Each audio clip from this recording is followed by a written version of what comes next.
కేటీఆర్ అధికారంలో ఉన్నప్పుడు తెలంగాణను దోచుకున్నారని ప్రభుత్వ విప్ ఆది శ్రీనివాస్ అన్నారు. బీఆర్ఎస్ హయాంలో ప్రజాస్వామ్యాన్ని కూని చేశారన్నారు. జూబ్లీహిల్స్ ఎన్నికల కోసం చేస్తున్న డ్రామాలు ఆపాలన్నారు.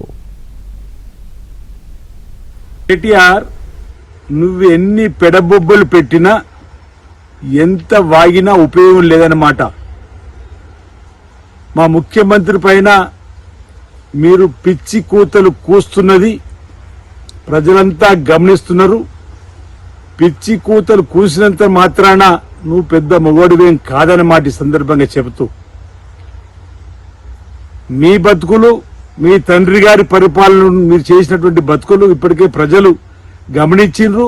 మీకు ఫామ్ హౌస్ కే పరిమితి చేసి తీర్పిచ్చినప్పటికీ కూడా ఈరోజు మీ పరిపాలనలో సీనియర్ నాయకులను పక్కన పెట్టి రిటైర్డ్ అయినటువంటి ఉద్యోగులతో పరిపాలన చేసినటువంటి మీరా ఈరోజు మాట్లాడాలని చెప్పన్నమాట.